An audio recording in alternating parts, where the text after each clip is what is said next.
Welcome to Equinox, where Rob and I are striking the balance between the light and the dark. This is episode 30. My name is Joseph Darnell, and I'm joined by my friend and the doctor, Robert Carter. How you doing, Rob? I'm doing great, Joe. Looking forward to this one. Yes, it is a very momentous occasion to get around to a question that is something we deal with all the time in our other job. Yes. Dun-dun-dun. Exactly. Lately, I've been working on podcasts about big cats. I've been doing a technology podcast with another friend here at nightowl.fm. I've been working on a long episode of the article podcast for creation.com about Charles Darwin and whether or not he was a Christian before he passed away. Oh, excellent article, yes. It's not easy to read because it's over 5,000 words. That's half a book. Yes. And there's a few speaking parts. I'm portraying a woman and Charles Darwin close to death, and then got to go back into narrator. You're not going into falsetto pretending that you're a woman speaker, are you? No, I would never do that. I do subtly, just ever so slightly, raise the pitch of my voice and just try to talk a little bit sweeter. Oh, of course, yes. If that's not too weird. How about you? What have you been up to? I've been doing almost nothing but studying COVID-19 genomes. Mm-hmm. I finished an alignment of over 10,000 sequences, which took me a long time, cranking out some numbers, and I'm getting different numbers than I got in July. Ooh. And I'm like, now what? So I have to go back and do a lot of data validation, make sure I didn't make a mistake in my analyses. Something's wrong. There's probably a plus or minus one in there somewhere that I got backwards. Okay. And so everything's like shifted or something like that, but I'll figure it out. Are you working on a publication for creation.com or another platform? Well, if it had worked out the way I hoped, I was going for the so-called secular route. But I have not, even though let's just say that I'm having significant doubts that this thing was actually manufactured in a laboratory, but that's where I started after reading a particular paper. Interesting. I can't disprove or prove just about anything, but I'm coming up with a new method of examining the genomes that will maybe help us understand the origin of this thing. That's I think is going to be the focus of the paper, if I can get it published. But we'll see. Half of my papers I ever come up with never come to light because that's the nature of science. Yeah. Okay. Science at work. And you're working on this one with Dr. John Sanford? Yes. Does he have a personal interest in it for his own work, or is this more of a side interest for him? Oh, no. Mutation accumulation is very much part of Sanford's life story. I mean, the man invented genetic entropy theory and has been publishing on genetic entropy for 20 years now. And how viruses change over time is a very important question. This is the first time that a global pandemic has been something that scientists could research. Well, I know we had scientists around for the pandemic in the 1920s, or was it the late 19-teens? That was 1917, 18. There's the Spanish flu. Yeah. When that time around, they didn't have as good evidence and data to work with. No, I don't even think they knew what viruses were yet. Wow. So this is definitely a turning point for science in general. Wonder what new discoveries it's going to afford us. Yeah, I know. This is one of the most amazing and unique opportunities in world history as far as science is concerned. We turned around and had this thing sequenced within a month after it was discovered. A month later, someone reported that he had artificially recreated the thing from scratch by putting the DNA into a yeast and having the yeast manufacture the nucleotides, and he brought that out. And he could recreate the thing. Yeah, it's just crazy. I mean, all this stuff that we were able to do, and we just threw a couple $1 billion at it, and we still don't even know if it's going to kill everyone in the world or not. You know, it's really kind of frustrating. Science is very limited. It's almost half blind. And sometimes it takes something like this to realize how limited science and scientists are. I mean, you remember the testing fiasco? Mm-hmm. You know, back in February, we rolled out, we're going to have all these tests. And it turns out there was a contaminant in the testing kit, and therefore none of them worked. Yeah. Whoops. Yeah. How true is it that if you have COVID, you may or may not have a fever? Is that usually one of the first symptoms?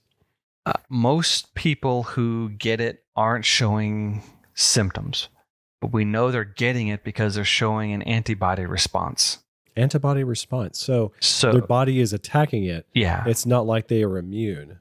It's not like they were immune, but they might have been exposed to a similar virus in the past, which allows their body to ramp up production of protection very quickly. Mm.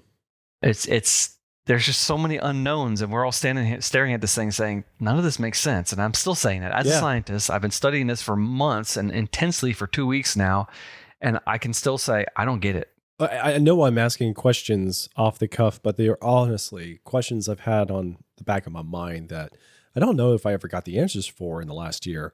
It is a coronavirus, and I've been told that there are many coronaviruses. There are. Are they relatively similar to each other? And if that's the case, is it like someone who previously, maybe in the past year or so, has fought a coronavirus would have their immune system activated by this one? Is that what you're saying? Yes and no. Depends on what you mean by similar to each other. On the DNA level, some of these things are incredibly diverse. I mean, to the point where you can't look at it and line up the DNA sequences by eye. Wow. And there's a patchwork of relationship. Like this piece is found in this virus and that virus over there, but this other piece here is found in this virus, but not that virus. So they recombine all the time. But the thing that our antibodies are designed for is only a small part of one of the proteins. And that can be a lot more similar. So even if they're genetically different, they can still produce a protein with that same spot on it. So there could be cross-reactivity with antibodies for different viral strains. So theoretically, if you caught a cold, colds are caused by a lot of different viruses, but some coronaviruses cause the common cold. If you caught that, a year or so ago, you actually might have had antibodies for COVID-19 by accident. Interesting. That explains a lot. Right. But we don't know. So how much further you have to go? You think probably another week out or maybe even more? For intense analysis, probably a week or so before I give up or have something to talk about. I've already started drafting a paper, and that actually helps to solidify ideas when you realize what your weak case is and what your strong case is and what you want to present and what you want to not go down that rabbit hole. And that's helping me craft where I'm going with this. Well, I think that this is a great example of how a scientific research process proceeds, and one of the more historical ones. So it's really awesome to have you on the show because you can explain what you're thinking, your process, why you're eliminating some ideas, why you're pursuing others. And it's okay to describe like, well, my starting point was over here and I thought I would reach these conclusions. But then as I'm putting together the data, my mathematical calculations reflect something else. So I have to realign with reality and just present what is observable. I think that's very fascinating because in my kind of work, I do a lot with very subjective material. And grant you, I'm in design in the arts and video production. So everything I'm doing is so subjective. Like the most significant kind of criticism I get is, don't use that shade of blue. That shade of blue is stupid. Use this one over here. I gave you that criticism last week. But that is a fair kind of criticism. But it is a highly subjective type. And I find it very fascinating to deal with one that's the opposite. And I noticed that you ignored my criticism and went along with the color that you wanted anyway. But okay, whatever. Oh, I know. There's always room for changes in version 2.0 of my design when it's the new and improved color. Yeah. So you got to leave something behind to improve later. 10 or 12 years ago, some IBM scientists put out a new paper about a code within a code in the genome. They used computer analysis, not DNA analysis, but they used computer algorithms and analyses to analyze the human genome. And they found these things they called picnons. And we knew the sequence and we knew where they were. And I spent about a year analyzing these things. And I worked and worked and worked and worked. And after about 9 months, I realized they were wrong. Wow. And what they had discovered was repetitive things in the genome. There are these things called ALU repeats that are all over the genome. Like, 30% of our genome is ALU repeats or something like that. And they found a subset of one of those. And they tend to occur in pairs because the ALU has an internal repeat within it. And so I wrote a rebuttal paper and I submitted it. And the review came back, oh, we already know this. Sure enough, someone had published exactly what I was saying about a week before I had submitted my paper. And so all that work Never saw the light of day. That was literally a year's worth of work and nothing came of it. Mm. And that's the way science goes. Mm. It's like the time when in graduate school, my friend and I came up with an idea of how to clone fluorescent proteins out of corals. We knew that everyone else takes about 2 years. We said we can do it in 24 hours. And we did. And as soon as we got a green one, I said, okay, let's get a red one. Because if we can clone a red fluorescent protein, we'll be millionaires. And 48 hours later, I had a petri dish with one spot. It was like a piece of lipstick. It was a bacterial colony that was expressing a red fluorescent protein that was in a soft coral literally 2 days before. And I'm staring at this thing saying, there's $1 million in my hand. And in my other hand, I had a paper that had came out that day. Red fluorescent proteins.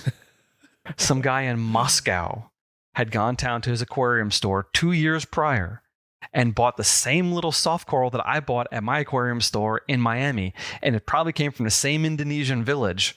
And he laboriously and painstakingly spent years extracting this thing, purifying it, figuring out the sequence, cloning it into bacteria. So now he can announce to the world he has the red fluorescent protein. You ought to get the credit because you did it in less than 72 hours. Yeah. Well, we published our techniques paper.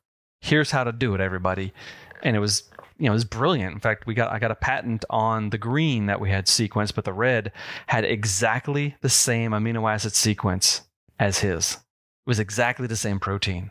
So I'm really thinking it was from the same organism. Awesome. Oh, well, very sad.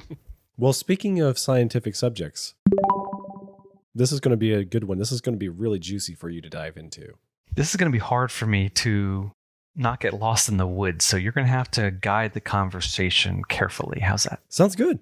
I'm really intrigued by this subject, and I'll be just waiting with bated breath to cut you off and tell you where to steer it. All right, bring it on. So we're going to discuss the origin of life. Origins of life. Do we want to call it plural? I kind of like the singular, but either way. It should be singular because as far as we know, it only happened once. Okay. And why is this a subject of sciences? Why is it something that scientific research has talked a lot about in the last 100 years? It seems like this is something that, grant you, we come from a ministry that deals a lot with this. But if I just take a step back and I'm thinking about the origin of life, what does that really have to do with science? And the reason I'm asking that is because the origin of life sounds like something that would be so ancient, so deep into the past. It's older than all of those ancient technologies we've been talking about. So it'd be difficult to track down the origin of life and know much of anything about it, know what it looked like, because it hasn't originated again since. We haven't just been looking down at the ground and seen something spontaneously combust with life.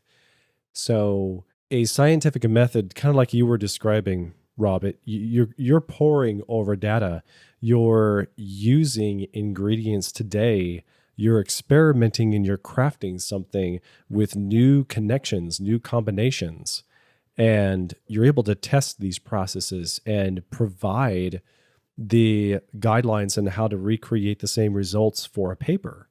But how does this come about for origin of life? It seems kind of fascinating that scientists want to tell us where it came from, but this sounds more like ancient history than it has anything to do with sciences. Yeah, there's a lot of philosophy involved in this. There's a lot of wishful thinking. There's a lot of imagination and humans wondering and pondering where we came from. And so I guess if it's possible for science in a test tube today to answer the question where we came from, humans just want to know. Because honestly, without a creation myth or creation story, what are we? We're either stardust or we're created in the image of God. But without even stardust, I mean, what is there? Yeah. You just shrug. I don't know. What does life mean? At least if you say that, we came from a big bang, and after several generations of stars exploding, our star formed, and the Earth condensed out of the gas cloud around that star, and life came from those chemicals. At least you say, okay, we are, big bang remnant stardust particles. It's not really satisfying, but at least there's an answer. Right. I couldn't imagine what it would be like if there was absolutely no knowledge or no guessing of where things originated. Well, everything depends on it. Any knowledge, any history, anything of importance. It is the most profound thing that we all take for granted. And then we do extol its virtues and we prize it. We do idolize it. We try to lengthen it. But at the same time, we also have a lot of that philosophy that goes into it, and it tells us something is just so. And we think it's almost like our brain has tricked us into thinking that what we know is scientific fact. But if we are super duper honest about what we know about the origin of life, it's more like you were saying, philosophy and a belief that this is the way it came about. Yeah. But speculations about the origin of life go back thousands of years to the ancient Greeks and a lot of other cultures. I mean, most ancient cultures had a creation myth of some sort. In modern times, the origin of life speculations, they're squarely rooted in the writings of Charles Darwin. He wrote, I think it was the last page of The Origin of Species, about maybe the creator endued some filaments with life. And he didn't say how many or what stage of development they were, but he didn't go all the way back to an ultimate origin of life. And later on, he writes to his friend Joseph Hooker, 1863. I'm going to quote this. He goes, "I have long regretted that I truckled to public opinion and used Pentateuchal term of creation." Oh, wow. So yeah. So he didn't like that last page. And he says, "By which I really meant appeared by some wholly unknown process. It is mere rubbish thinking at present of origin of life. One might as well think of origin of matter." Yeah, so he's trying to say that we don't know what the process was. We just think that it happened spontaneously, kind of. And it's rubbish to even think about It's even rubbish. Well, wait a minute. Darwin, he also said you might as well think about the origin of matter. They do that today. That's called the Big Bang. A whole lot.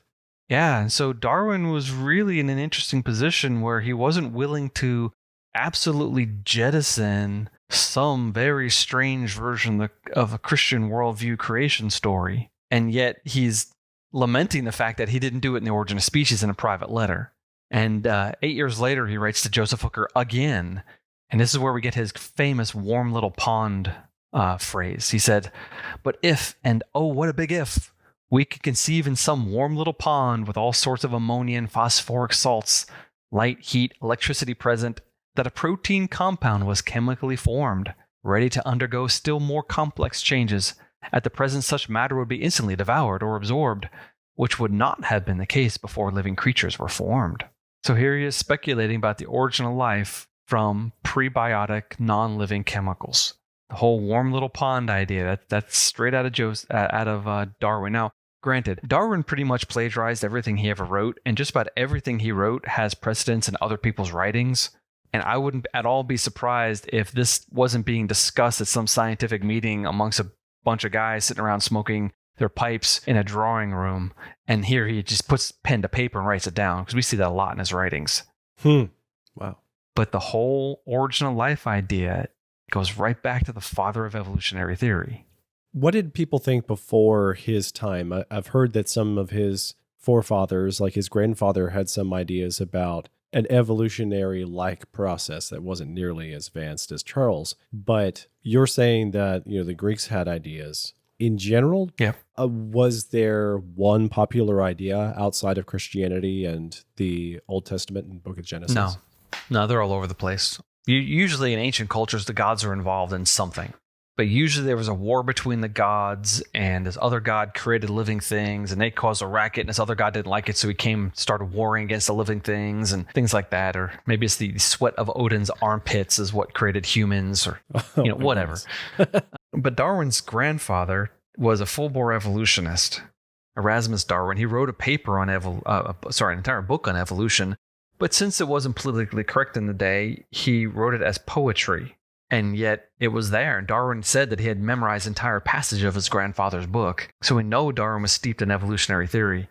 And it's funny because I just realized that it was Erasmus Darwin who talked about the filaments at the beginning of life that evolved into other things. And here Darwin wrote it later on in The Origin of Species. Oh boy, I just realized there's a direct connection between the two. Oh, wow. Cool. Awesome. Scientific discovery right here on Equinox. Maybe. So then the warm little pond idea is the idea of where evolution explains life came from. It's just part of the theory, but no one can recreate it. No one can approach it really in any way, shape, or form. But it's the idea that we all evolved from some sort of pond scum, primordial soup, the thing that we say, we came out of the sea. And it's that it spontaneously occurred. It was like you were saying earlier that it's the idea that it happened spontaneously, but it came from nowhere. And what I'm trying to get at is that we're not describing life itself like procreation. We're not describing like having children, getting pregnant, procreating that way. We're not talking about, lizards laying eggs of other lizards. We're not describing procreation. We're describing where does life come from? I mean, where did it come from? Because it doesn't show up on Jupiter or the moon. It doesn't, it's not something we can observe happening in Antarctica. It's not just happening some way. There's not a condition where life spontaneously is created. It does make sense that there was a beginning to all life. But what is the logic behind that? Can you explain that before? I've heard it before from other scientists, but I've never heard you explain the idea of the logic behind it had to have a starting point. Well, already you're using a term that some of the secularists are going to jump on. Okay, good. You've used the term spontaneous several times. Okay. And they'll say, oh, no, it wasn't spontaneous. What are you talking about? And so their version of it is a very long period of time of chemical reactions randomly happening and a very blurry line between life and non-life. So for a secularist, origin of life is a gradual thing from going from no life to yes, now we have life. And we don't really know the time in between when it became manifest. Oh, that's really annoying because it doesn't make any sense. Am I alone? Oh, it's really annoying, yeah. Because that doesn't make any sense to me. No, and I think they've really moved the goalposts on this one a lot. So the reason I'm getting all excited thinking about that just does not add up is because we know we can go from life to non-life. There's a very clear and distinct, obvious point of death. Very easily. So yes, and just go back to our last episode on what happens after you die. Okay, very easy to figure that one out. Yeah, I just cannot fathom the idea then that life happens so gradually that it comes from a non-life source so gradually that we cannot tell when it happens in between. That makes no sense. Well, some people even talk about pre-cellular life. What does that even mean? That the chemical reactions that life depends upon were happening in this warm little pond without a cell. And the first reproducing molecules were reproducing themselves before they're encapsulated in the cellular membrane, and then we had a truly reproducing organism. Huh. What do you make of all that? Yeah, it's such rife speculation, and it's just storytelling. And honestly, when we test it with chemistry, probability, information theory, basic, molecular physics, all of those giant, vast areas of knowledge argue very strongly against any spontaneous origin of life. And by spontaneous, I mean it happened by itself. I don't care how long it took. But it went from non-living to living at some point in time. And that is something that science argues extremely strongly against. In fact, they don't have any arguments. Every single one of their suppositions is couched in so many caveats, and generally it just flies in the face of rationality. Now, I know that what I just said would get a very hostile response in a lot of scientific audiences. Of course. But that's because they have to hold on to this tooth and nail, because if they lose this, they lose everything. If life didn't come about by itself, then what? It must have been made. And if it was made, at what point was it made? Did God make bacteria, or did he make Adam and Eve? So it didn't, in the last, few decades, wasn't there a scientist that performed an experiment in the laboratory with what they called the warm little pond in a test tube and create some sort of evidence or proof of life that could be done in the laboratory? You must be talking about the Miller-Urey experiment done many decades ago now, Okay. where they took some very simple chemicals like ammonia and water, and they put it in a boiling flask where the steam would rise and went through a spark chamber. Zap, zap, zap, zap, zap, zap, zap. They would cool off and go back into the flask again, reboil, and would circulate. And what they said was, well, there'd be lightning on the prebiotic earth, and there'd be these simple compounds here, but no oxygen, because oxygen is too reactive. Oxygen reacts with everything, and it gets removed from the system. You need living things to produce oxygen. So there must not have been oxygen initially.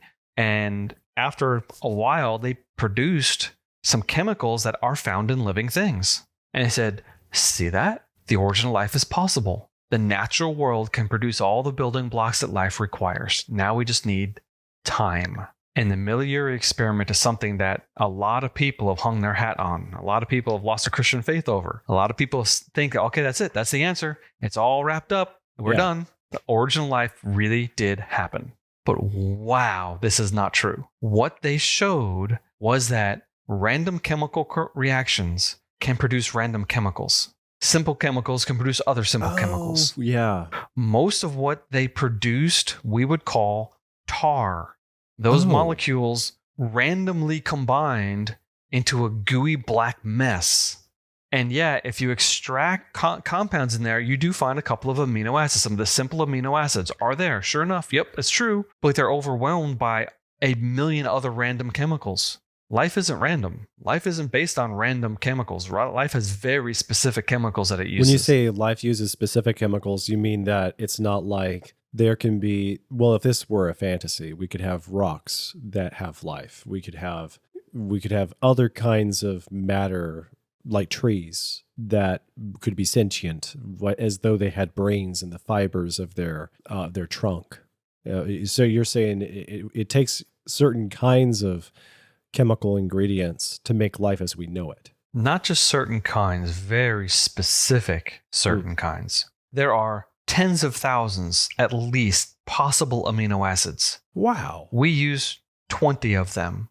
We actually use 21 of them, but the 21st one is an alternate reading of a codon that's usually a stop codon. But anyway, the human body in general uses 20 of them, and 19 of these have mirror image forms. As in the difference between your left hand and your right hand. Okay.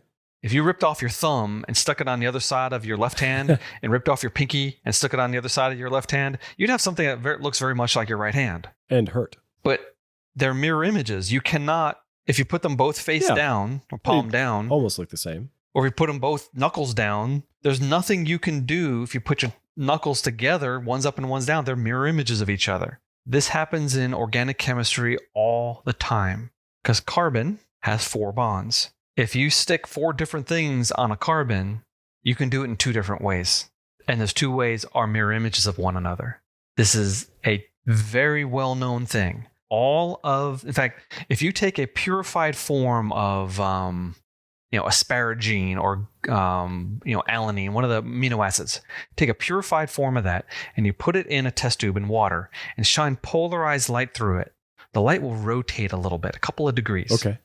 In fact, it will go towards the left. It'll rotate, if you're looking turn the dial to the left or to the right, it'll go counterclockwise. It'll go to the left. All the amino acids that we use, except glycine, I guess, doesn't have the 4th component. So 19 of them, though, they will rotate light to the left. But all of them have another form that if you purified it, it would rotate light to the right. They have a mirror image form. But for some strange reason, we don't use those mirror image forms in life, and there's no reason for it. I mean, what's wrong with the other asparagine? The creator could have used that one if he wanted to. Now, you can't mix them together because then you get very complicated proteins. You could have used the right-hand form and the left-handed form and coded for them in the genome differently. Nothing wrong with that either. Oh. But we only use half of them. And of those, it's only a very small fraction of all the possible ones. But the sugars are opposite. We have, dozens of different sugars that we make, and all the sugars in our body are the right-handed form, and we don't use the left-handed form for no reason at all. Now, if you take the right-handed amino acid and use it in in the cell will come to a stop. It'll poison it. Oh. Because if you put a different amino acid in a protein, it changes the shape of the protein. And the shape of the protein depends on what amino acids are there. So you can't just switch out the left and right-handed form. But there's nothing that would have prevented the right-handed form from being used in the first place. Could you understand if both were used? If both were used, yeah, it would make a lot more sense. It would be a not as powerful of a design argument. There are other things we could turn to, but this is one of the classics. The way to get purified amino acids is to start with biology. Take a piece of chicken and denature the proteins and chop them up with trypsin, and you get amino acids. And those amino acids are all going to be in the left-handed form. Beautiful. Easiest way to do it. If you do it in chemistry, there's all sorts of chemical reactions where you can manufacture amino acids, and they're always 50-50 left-handed and right-handed. Remember thalidomide? Thalidomide. You know what thalidomide It is? rings a bell. And back in the 60s or early 70s, I think it was late 60s, doctors are prescribing a drug to pregnant women, which did a great job in reducing morning sickness. It was one of the wonder drugs of the decade. Take away morning sickness. But thalidomide has a mirror image form. And when they started manufacturing it, they did the testing on the biological form. They manufactured it. They got the right and left-handed types all mixed together. And when they started giving that to women, a lot of children were being born with missing limbs. Whoops. Oh, wow. The other form of thalidomide is a teratogen. It causes birth defects, and they didn't know it. That's terrible. I had a good friend of mine, several years of summer camp. He was a counselor with me, and he had a fake leg. He had a leg that went down to just below his knee on one side, and he is missing most of his fingers on one hand and had a couple of fingers on his other hand. And I never asked him, but I believe he was a thalidomide baby because we were in that generation. Wow. And it's just, yeah. So chirality, or the handedness, the left or right handedness of molecules, is really important. In fact, a lot of the things that we smell, all of the smelly chemicals are chiral. And some of them, I wish I remembered. It might be spearmint versus wintergreen. I don't think so, but it's something like that. Two things you recognize. Yeah. It might be spearmint versus one of the seeds, not poppy seeds, caraway seeds or something like that. I'm trying to dredge something from my memory that I don't quite remember at the moment. 10 minutes from now I'll remember, but right now I don't because of the way the brain works. Right. Older episode.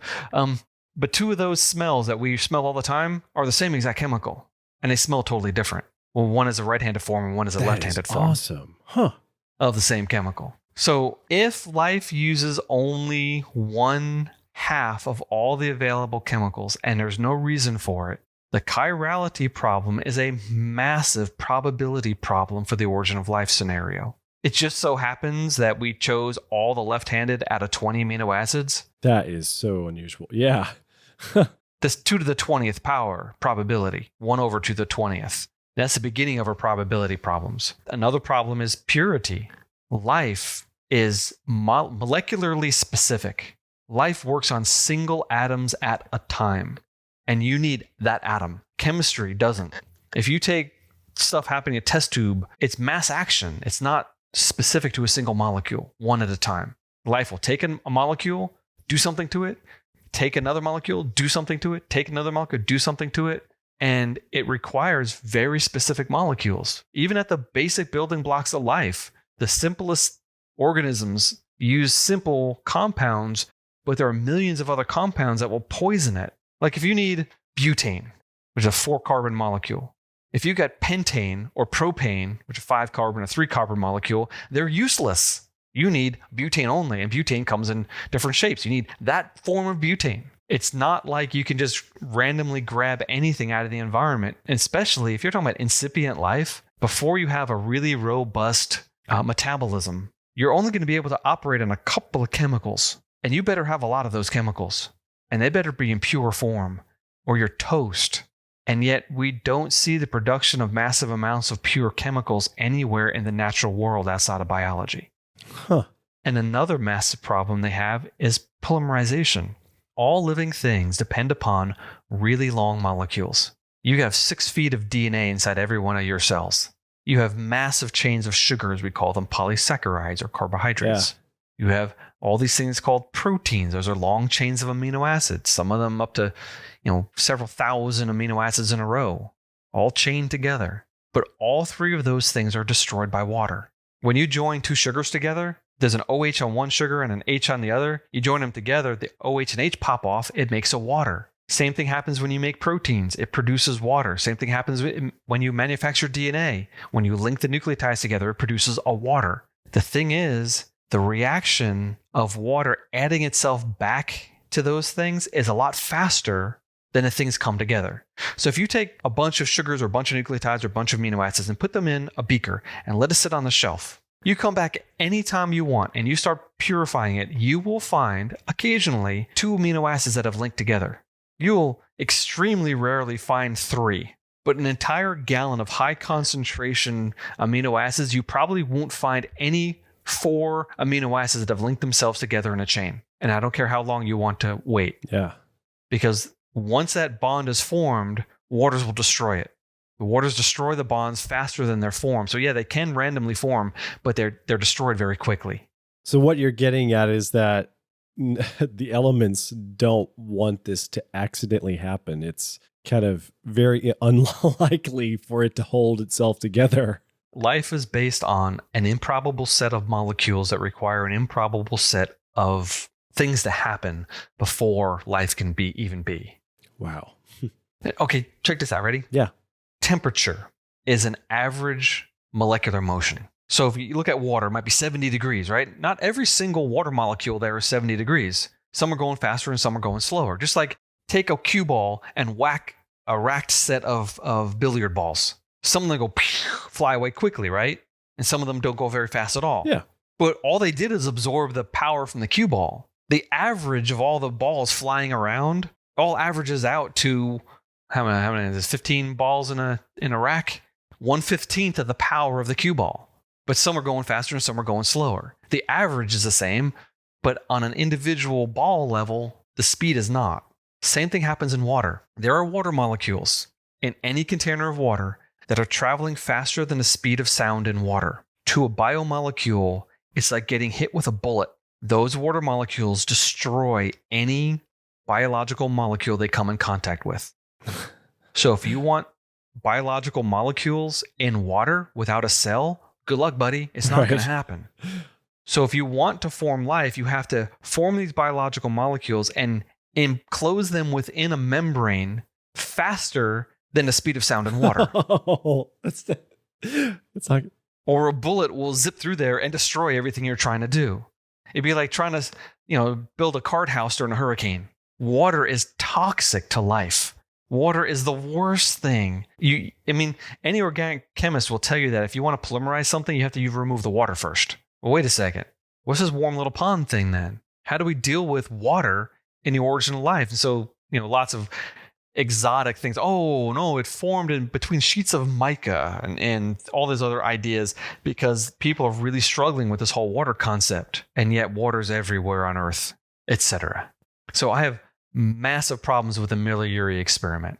All they showed was that random chemistry can happen. It's nothing. It doesn't do anything for the origin of life. I know one good example that we've passed around before in our circles is that if you took the ingredients to make a frog and you put it into a blender and you add a little bit of electricity or no electricity and you just turn on the blender and let it run and whirl, it's never going to arrange the ingredients for a frog to make one. And yet, if you think about it, every can of Campbell's soup has all the biomolecules life could ever want in it. Wow. How many billions of cans of soup has the Campbell Soup Company made? Oh, yeah. This is the biggest origin of life experiment anyone can imagine. Every can of canned salmon and tuna, every off-brand can of soup, every jar of tomato sauce is loaded with biological molecules. And if life starts growing in there, what do we say? Oh, a contamination. We didn't sterilize it properly. Because we know good and well that life doesn't come from nothing, ever. And so, yeah, the frog in a blender idea, it's brilliant. Because you got all the things that life requires right there. In fact, if it right away, you still have ATP. In a can of soup, you don't have any ATP left, so there's no energy no possible ability of doing biological work in a can of soup. But a recently dead blended organism is all right there. In fact, you still have intact cells, and yet it cannot ever form a living thing. Wow. So life is extremely improbable, is what we're getting at with the arrangement of the ingredients. So we return to the philosophical. I feel like we have to touch upon the Judeo-Christian version so that the audience understands what that is and how as well as possible that makes sense. But do you want to get to anything else before we get to that for wrap up? Oh, there's so many more things to get into. I mean, we could talk forever about the chicken and egg problems between protein, DNA, and RNA, the requirement for ATP, and yet the ATP is made by a protein that's coded in the DNA, and the DNA requires ATP to make the protein. We could talk about the monkeys. Take an infinite universe full of monkeys typing out random letters. Eventually, you're going to reproduce the works of Shakespeare. That Yeah. ridiculous scenario, because what they don't tell you is that the universe will very quickly gum up with paper. Anyway, we can talk about the Fermi paradox and the idea that life should be brimming. The universe should be full of life, and yet it's not. Yeah, so explain that one. That one is pretty interesting because it's the idea that if life happens here, it has to happen relatively frequently throughout the universe, or at least the galaxy, right? If it happened here, that means it's possible for it to happen. Given an extremely large universe with an extremely large number of galaxies, an extremely large number of stars and planets, even if only 1 out of every 1 million planets can support life, that's trillions of planets. Therefore, life should have evolved many times over in the universe. In fact, there are parts of the universe that, you could have an alien race 1 billion years older than us. Where are they? We should literally be tripping over alien cultures everywhere. And if, that alien race, after 1 million years of technology, figured out how to sail to the stars and they planted a colony, and 1 million years later, that colony planted another colony. 1 million years later, that colony planted another colony, where your number of colonies is going up exponentially, and we're well within the realm of the age of the universe. There should be aliens on this planet. Many other inhabitable planets. Every other place we can imagine. We should be able to manage space travel. Yeah, and plus, we're not even talking about spaceships. The universe should be full of spaceships, just people cruising around in outer space, because, someday if we go into space, people aren't going to live on Earth anymore. Yeah, Star Trek and Star Wars style. Yeah, but that's the future of humanity. If we don't incinerate ourselves or Jesus doesn't come back, we're going to be living in space. And people born in space are going to always be in space. People think that's so sci-fi, but I'm like, this is cool. I would do that. Yeah. I'll be a space captain and just see Earth. I'm just going to go. I'm still going to have all my, I'll still be able to, I won't be able to instantly communicate because of the speed of light, but we'll still have email and we'll still be able to download all the Hollywood blockbusters. So it's not like we're going to be, removed from Earth culture. Anyway, Fermi paradox tells us that life should be everywhere in space, and it's not. Therefore, life is not everywhere in space. In fact, it's unique to Earth as far as we know. Oh, so now let's go into some of the theological things here, because there's some really interesting Christian difficulties with this. Yeah, go ahead. If life does exist outside Earth, on Mars or on Venus, or I'm trying to think of a name of some planet around Betelgeuse or something like that, someplace way out in the middle of nowhere, does that cause a theological problem? I don't think it does. Why not? But I also think that a lot of Christians need to be careful to explain why it doesn't, because many of the culturally understood assumptions are that it's life.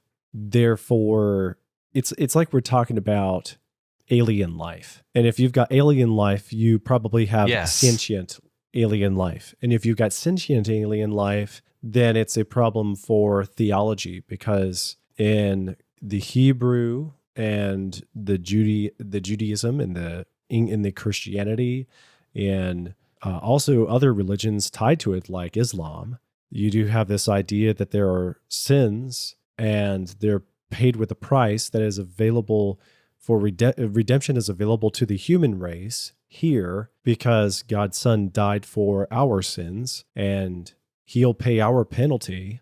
God's Son, who was a descendant of Adam, So the Bible says that from one man came all death and sin, and also through Jesus and him paying the penalty for us, then any of the children of Adam who have faith in Jesus related to him can be saved. And that would mean that what does that mean? Well, it just means that God is having a relationship with his creation on good terms. Whereas the alien out there in space, still affected by the effects of death. Yeah, the Bible tells us clearly that sin and death is a curse on all of creation. Romans 8, multiple times in there. As if there's an alien race out there. I mean, imagine if there's some alien race that's laboring under the sin-cursed, death-filled universe. They can't be saved. They have no kinsman redeemer. Now, maybe God made a green Martian redeemer, called him Martian Jesus. Fine, God can do what he wants. But that's not what the Bible is telling us. It's telling us that the whole universe is weighed down by the weight of Adam's sin, not some green alien sin. Yeah. Or imagine that there's a race of aliens that has not yet fallen into the sin. They're not corrupted yet. They're not evil. They're not killing each other. Pandora. Some alien race that is perfect and pure and noble and never lies, never cheats, never steals. What would happen if we found them? We would destroy them. We would become Satan to those people. We would corrupt them. Humans would corrupt these noble aliens. Well, that makes no sense theologically at all. We can't do that. Right. Yet that's exactly what would happen. So it's a moot point. If those things exist, we can never interact with them. So maybe God created life somewhere else in some other galaxy. Fine. I can't say God didn't, but it's a moot point. We'll never know it. The Bible, another interesting thing is that we ask the question, why did God create the universe? And the answer is, he created the universe to bring about a bride for Christ. The purpose of creation, he created angels. He doesn't need to create a universe. But he creates a universe, makes man a little lower than the angels, basically says, hey guys, watch this. And he creates a system where when man fell, he redeemed worthless man. Angels can't be redeemed. Right. If an angel rebels against God, they're tossed into the lake of fire. If man rebels against God, he has a potential of begging forgiveness from that God, and God will grant forgiveness to the man who begs or woman. Angels, they could weep for 1,000,000 years and God will still throw them into the lake of fire. There's no redemption for angels, but there's redemptions for people made of mud. What? The whole idea of creation is profound, and it's wrapped up in this whole life question. Right. The purpose of life, the meaning of life. Why would God have done this? It's for his own pleasure, and it's so that he can have us live with him for eternity in the heavenly state, which will be a recreated earth. Okay, cool. This is the crossroads of history, philosophy, religion, sciences. It's all here. Yeah.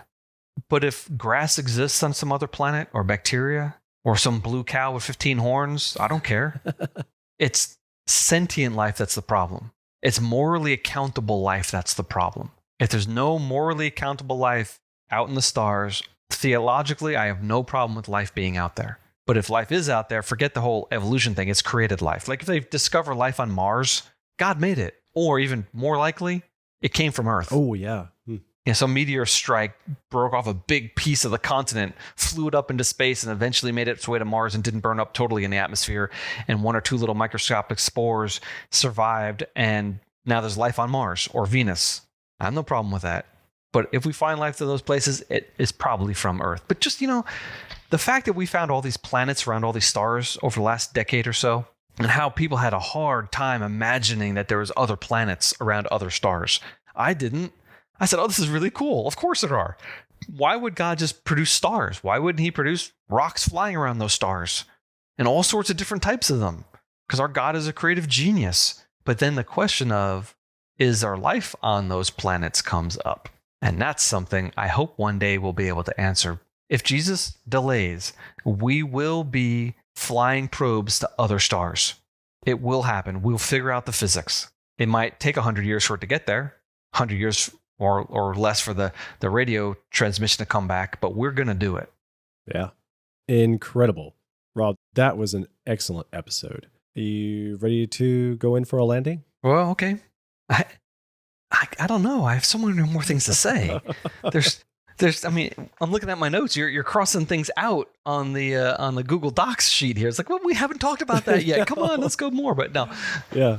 we can always do more episodes on the subject because this is please. fun and cool and interesting. is. All right, I guess we can stop. Thank you, everyone, for joining us on this quest, the quest for life. If you found this interesting in any way, consider sharing this whole episode with a family member or friend, or telling them about the podcast Equinox. If you want to dig deeper into these topics, you can find the links to the stuff that we are discussing in the show notes on the website. They're available at nightowl.fm/equinox/30 for this episode number. The show notes are also with this episode if you are already subscribed to the show in an app on your phone. You should also check out Biblical Genetics, which is Rob's other project. Biblical Genetics is also available on Facebook and YouTube, where you can watch his videos and join discussions in the comments. And if you want to find me, I'm at JCS Darnell on Twitter, or take a listen to my other podcast, Hi-Fi, which is available at nightowl.fm/hi-fi. Until next time, goodbye, Rob. Goodbye, Joe. You have been listening to Equinox.